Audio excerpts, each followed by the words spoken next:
one of the reasons why you should, if you can, keep channels of communications open, even with people who regularly insult you and challenge you. Of course, there comes a point when you think they're so stupid as to be beyond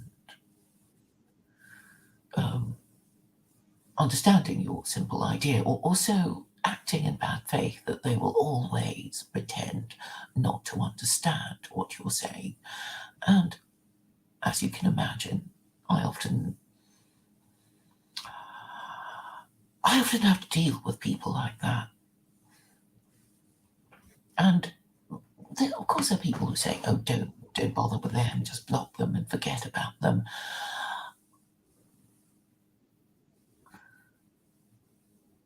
But I often wonder whether there are people who will think of me in the same terms that, I would never change my mind, or I'm not capable of understanding, or even if I did, I would pretend not to understand.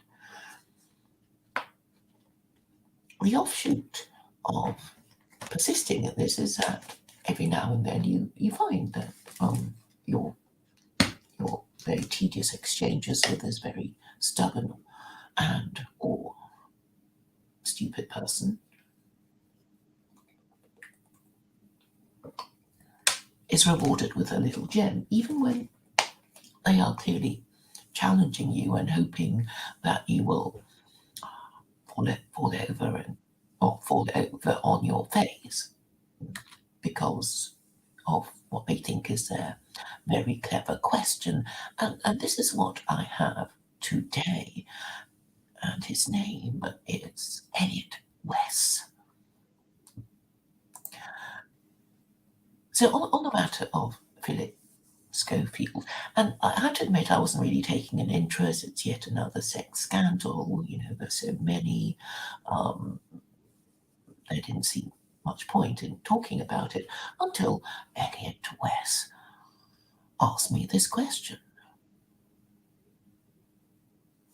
And it was, I should quote his words exactly, what, if anything, would happen to Schofield under secular Koranism?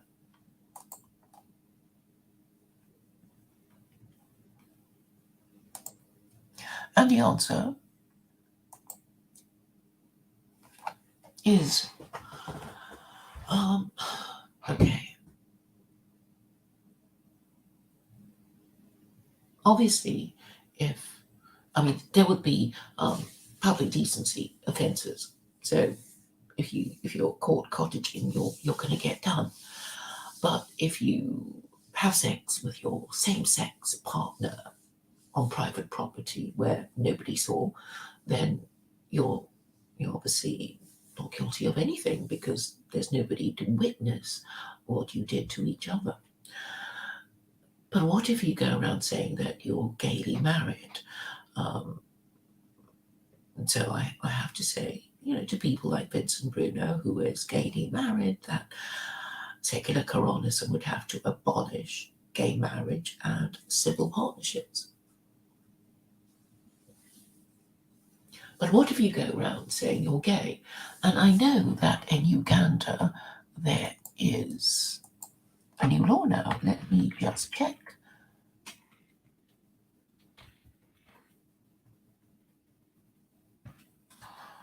I think they made it legal to say you're gay. I think that's what the situation is.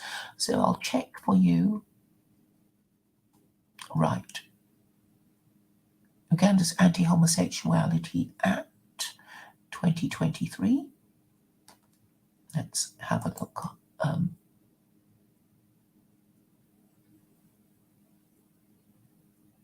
The Anti-Homosexuality Act 2014 was an act passed by the Parliament of Uganda on 20th December 2013, which prohibited prohibited sexual relations between persons of the same sex. And There's a new one.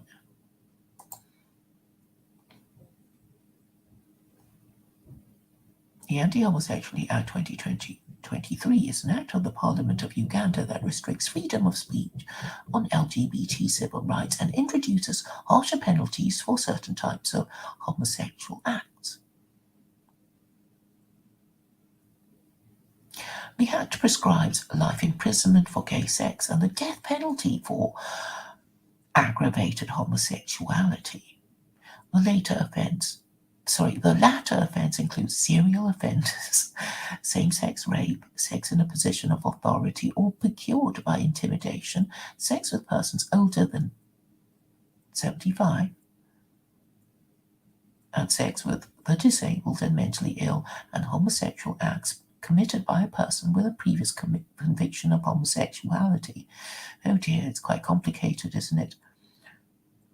Further, under its provisions, promotion, including normalization of homosexuality, is punishable by imprisonment for up to 20 years and fines. Okay, it's not going to be as complicated as that, what I'm proposing, because you're going to get away with it if nobody sees you. If you go around saying that you're gay, then that would be tantamount to confessing that you did commit such an act. So no witnesses are required, because if you read Quran 4:15 and 16 of the Quran, that there is a standard of proof that is required, which is that four reliable witnesses would have seen you to commit the lewd act with a member of your own sex. So let's have a look at it.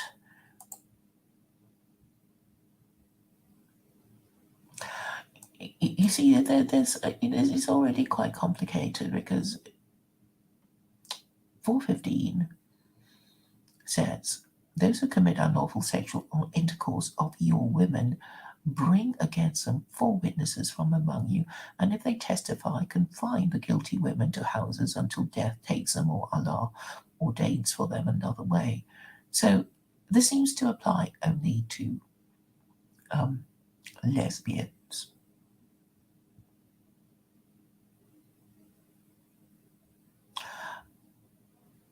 So would it apply to sodomites, gay men? I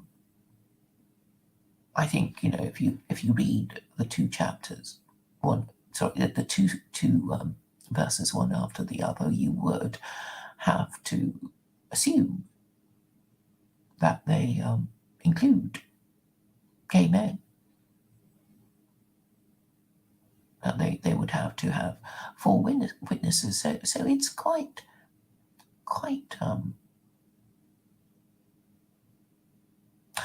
or is it saying that if you're a gay man and a policeman saw you committing a lewd act with saw you cottaging, and there's only one of you, but if he took a picture, then he can show it to 4 people and more than and that would be all right. So the standard of proof would be satisfied. So we're not suggesting, nobody is suggesting that Phillip Schofield was committing a crime. So he said that the young man that he had sex with was 20, and it's not a crime to have sex with somebody who is 20. Let us assume. Okay, so when was the age of gay sex? It was in the 1990s, wasn't it? Age of consent, gay sex. Okay.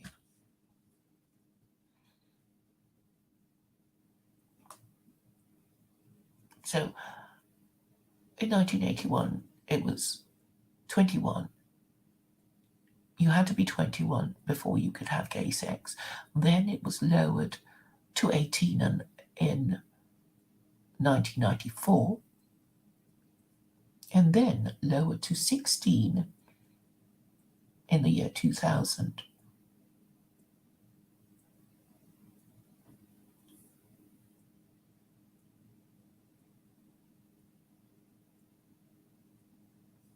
So you can work out, the